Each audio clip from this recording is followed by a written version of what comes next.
Hello students, कैसे हो आप लोग? Okay, so today we are going to discuss a very important part of the Cold War, and it is also a very important topic in your first chapter of NCERT textbook. The topic is titled as Challenge of Bipolarity. Now, before going to the topic, what is inside the topic, first let us know what is the meaning of bipolarity. Okay, so in simple language, if we say bipolar, we mean two poles. Bi means two, so we mean two poles or two extremities. Okay, and in our international world politics, bipolarity referred to the time when the world was divided into two blocks, as we know or we have already seen in our chapter. The two blocks were created in our world after the Second World War. The two blocks were the Western Alliance headed by USA, which was a follower of capitalism, and the other one was the Eastern Alliance headed by Soviet Union, supporting or following the ideology of communism. Okay, so because of this two blocks, the world structure was referred to as a bipolar structure. So if I tell you in details, the Cold War had divided the world into two blocks, USA and USSR. The end of the Second World War had seen the emergence of a bipolar world haunted by bloc rivalry between the two superpowers.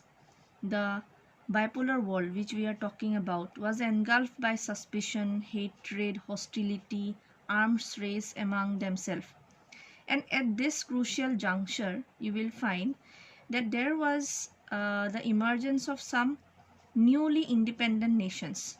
Now, why are we calling them newly independent nations? Because by the end of the Second World War, if you go back and see, many of the countries which were earlier colonized by the European powers, by the American, by the French, they had given independence to much of their colonies, India being one of them. So like that you will find that there were many Asian, Latin American, African countries which had got independence. Okay, and at this crucial juncture when the whole world was divided into two poles, the countries of Asia, Latin America and Africa, which had suffered the most the onslaught of colonialism for centuries, they became independent, and these countries were known as the third world states. Most of these countries, it was so happening that they when they got independence, when now they were to adopt their own foreign policies. So far they were living under the foreign policy of their colonial rulers, but now they had to they had to frame their own foreign policy. So these countries now, they did not want to join any of the two power blocks, or they neither wanted to join the military alliances that these two power blocks have created. Okay, because these third world countries, as they are referred to, they had their own worries, they had their own economic backgrounds, they had their own needs, and they knew that if they get engaged in the Cold War or if they join any of the two blocks, their condition might be that of Vietnam, Congo, Cuba, Korea. So for keeping all these things in mind, these nations were not that much in support of joining of any of the two alliances. And for this reason, you will find these countries decided to pursue the path of non-alignment for a new international order, which will be based on equality and mutual coexistence. Okay, now let us see how this non-aligned movement evolved. Now, in most of the books, you will find that it is said that the non-aligned summit was held in 1961 at Belgrade. Yes, it is true. In 1961, formally, the foundation was laid for the formation or for the start of the non-aligned summit. But you will find this non-aligned movement as a movement. Okay, it traces its root to the year 1946. to the year 1946, and it also traces its roots to our first Indian Prime Minister Jawaharlal Nehru. Okay, so Jawaharlal Nehru, at that time in the year 1946, he gave the idea of an organization of a newly independent state of Africa and Asia in a radio speech as early as in 1946. Okay, so 1961 formally it started, but it traced its roots to 1946. Then in the year 1947, India hosted a conference of the leaders of the Asian nations, and in this conference Jawaharlal Nehru, in his inaugural speech, declared, "We of Asia propose to stand on our own legs and to cooperate with all others who are prepared to cooperate with us. We do not intend to be a plaything of others." So he very clearly mentioned that we do not want to be the plaything of others. That means we do not want to be the playthings of USA or USSR.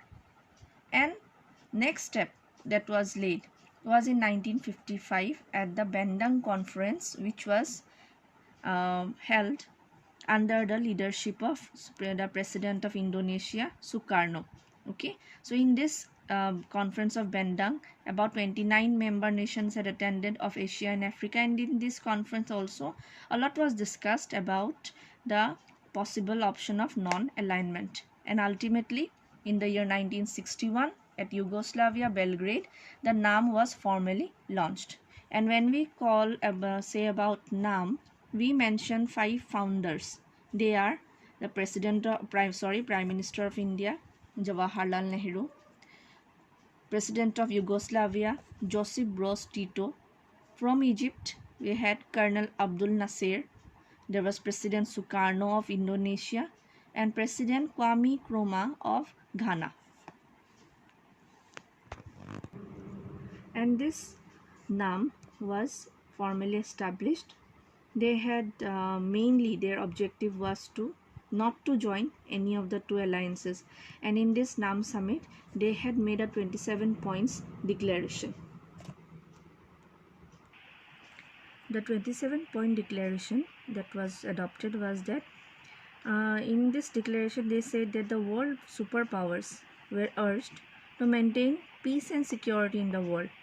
This conference condemned colonialism in all its forms, and through this declaration an appeal was made for total disarmament. As you know, a severe arms race was going on in the world, and besides all these, an invitation was extended to all the remaining Asian and African countries to be a part of the non-aligned movement.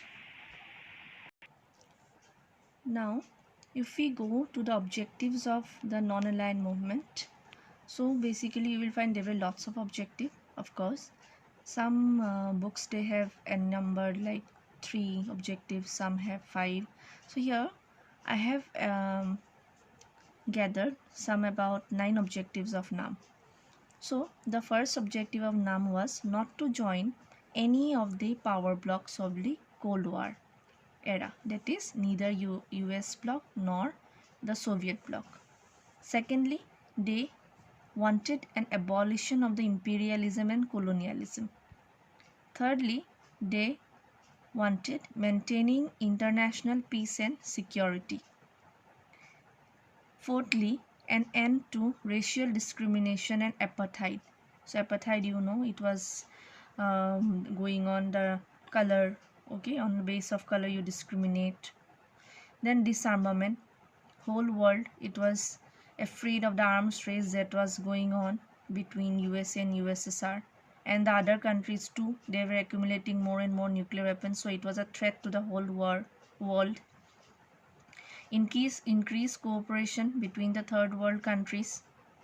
Give the third world countries an international platform to express themselves, to tell the world what their needs are, what their requirements are, what they want. So they wanted to give a voice to these third world countries.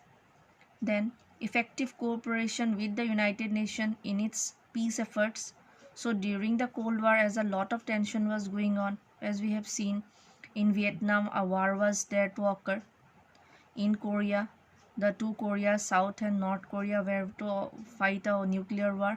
So United Nations was working hard to stop or to prevent another third world war from going on. And in this efforts of United Nations, the NAM countries were also contributing.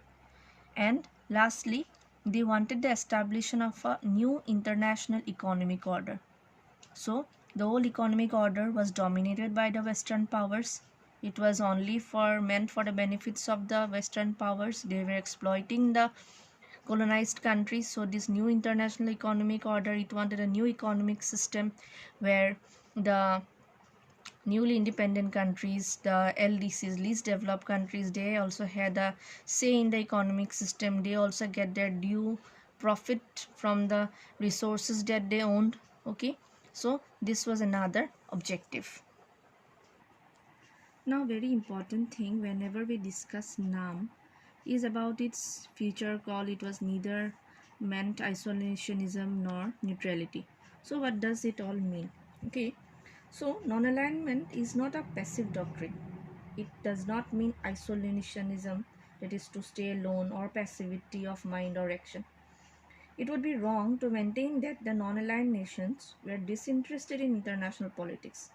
Non-alignment did not bar any country from forging bonds of friendship and cooperation with any nation or group of nations. Rather, this movement, it laid stress on strengthening the ties of peace and friendship with all nations irrespective of their political and economic system. Now, NAM, the event does not meant neutrality. Neutrality means when you do not take a stand. But you will find that during the Cold War, this NAM, it was not neutral. It was not keeping away from war. Although knowing it full well which nation is wrong and which is right, when you stay silent, it is called neutrality. But here you will find that the neutral nations, they always maintain a stance of strict neutrality towards the warring states. But as against this, the non-aligned nations, they helped each other in resolving the crisis. For instance, the non-aligned nations played an active and constructive role during the Congo and the Cuban crisis. So non-alignment was a positive and a dynamic approach to such problems. Okay. Non-alignment meant a policy of keeping out of alliances in general and military pacts in particular. So, non-alignment did not mean that the nations had to lose their identity.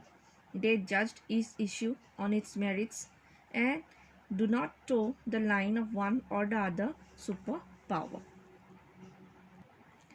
Now, a very important part. Here you can see I have written down when the different summits were held of the NAM. So first summit, we all know, it was held in 1961 at Belgrade, and it was attended by 25 member states. Now why I have written down these figures?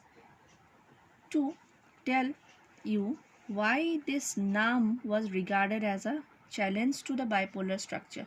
So you know that the nations of the world, they were joining either USA or USSR. Okay, but when NAM movement started, you will be surprised that many nations, more than 100 nations, okay, they had joined this NAM movement. Even countries earlier who were a part of these blocks, they then decided to join NAM. Okay, and that was the reason why this NAM was called as a challenge to the bipolar structure. So here you can see the first NAM summit was attended by 25 member countries. Okay, second NAM summit, it was held in Egypt. It increased to 47. Fifth NAM summit, every 3-4 years they were having summits. Okay, so fifth NAM summit, it was held in Sri Lanka. The number increased to 86. So from 25 to 86. 1979, it was held in Cuba. So you see Cuba, an ally of USSR. So 94 member nations. Then by the time 1989, the number increased to 103. Okay. Then 1992, when the Cold War ended, still the number of countries in the NAM was going up, 108. Then in 15th the summit 2009, the number increased to 118. The last NAM summit, it was held in 2019, okay, and the number increased to 120. So leaving these summits, if we see these from 1961 to 1989, this period, you can see from 25 nations the number had increased to 103 nations. So had this NAM not been there, had this NAM was not formed, maybe out of these 103 nations, many nations would have joined either of the two power blocks, USA or USSR. So now I think you can understand why it was a challenge to those two superpowers. Now, as we saw that the number of countries were increasing and increasing, so what was the reason behind it? What strengthened the non-aligned movement?